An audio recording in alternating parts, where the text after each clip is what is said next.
অসুস্থতার কারণ দেখিয়ে উপরাষ্ট্রপতি পদ থেকে ইস্তফা দিয়েছেন জগদীপ ধনখড়। যদিও তার হঠাৎ ইস্তফায় গুঞ্জন শুরু হয়েছে জাতীয় রাজনীতিতে। এরই মাঝে জল্পনা শুরু হয়েছে কে বসবেন দেশের দ্বিতীয় সর্বোচ্চ সাংবিধানিক পদে। তালিকায় উঠে আসছে একাধিক নাম, যার মধ্যে সর্বাগ্রে রয়েছেন নীতিশ ঘনিষ্ঠ জেডিইউ নেতা হরিবংশ নারায়ণ সিং, যিনি বর্তমানে রাজ্যসভার ডেপুটি চেয়ারম্যান। আপাতত তাকেই উপরাষ্ট্রপতির দায়িত্ব এনে বিহারে ভোট বৈতরণী পার করতে আগ্রহী মোদির বিজেপির সরকার। দেশের সংবিধান অনুযায়ী উপরাষ্ট্রপতি পদ ফাঁকা হলে 6 মাসের মধ্যেই সরকারকে এই পদে নির্বাচন করাতে হয়। নির্বাচন সম্পন্ন না হওয়া পর্যন্ত যিনি ডেপুটি চেয়ারম্যানের দায়িত্বে রয়েছেন তাকেই উপরাষ্ট্রপতি এবং রাজ্যসভা চেয়ারম্যানের দায়িত্ব সামাল দিতে হয়। ফলে নির্বাচন না হলে আগামী 6 মাস হরিবংশকেই সামাল দিতে হবে সমস্ত দায়িত্ব। যদিও তার আগেই পাকাপাকিভাবে উপরাষ্ট্রপতি পদে বসানো হতে পারে নীতিশ ঘনিষ্ঠ এই জেডিইউ নেতাকে।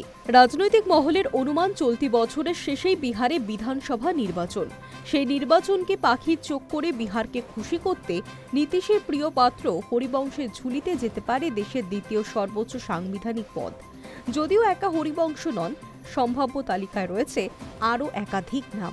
রাজনৈতিক শিবিরের জল্পনা রাজনাথ সিংকে দেওয়া হতে পারে এই পদ, কারণ আরএসএস এর তরফে 75 বছরে অবসরের সময়সীমা বেঁধে দেওয়ার পর পরবর্তী প্রধানমন্ত্রীর মুখ হিসেবে রাজনাথ সিং এর নাম উঠে আসতে শুরু করেছে। তাই তাকে উপরাষ্ট্রপতি পদে বসিয়ে নরেন্দ্র মোদীর পথের কাঁটাও সরানো হতে পারে। তালিকায় উঠে আসছে বিহারের মুখ্যমন্ত্রী নীতিশ কুমারের নামও। মুখ্যমন্ত্রী পদ থেকে তাকে সরাসরি উপরাষ্ট্রপতি পদে এনে বিহারের বিজেপির মুখ বসাতে তৎপর গেরুয়া শিবির। সোশ্যাল মিডিয়ায় এই আকাশ কুসুম জল্পনায় উঠে আসছে কংগ্রেস সাংসদ শশী থারুর নামও। এই পদের জন্য তাকে অন্যতম যোগ্য হিসেবে মনে করা হচ্ছে। সাম্প্রতিক সময়ে বারবার মোদীর প্রশংসায় পঞ্চমুখ হয়ে উঠতে দেখা গিয়েছে শশী থারুরকে। জল্পনা ছড়িয়েছে হয়তো বিজেপিতে যোগ দিতে পারেন তিনি।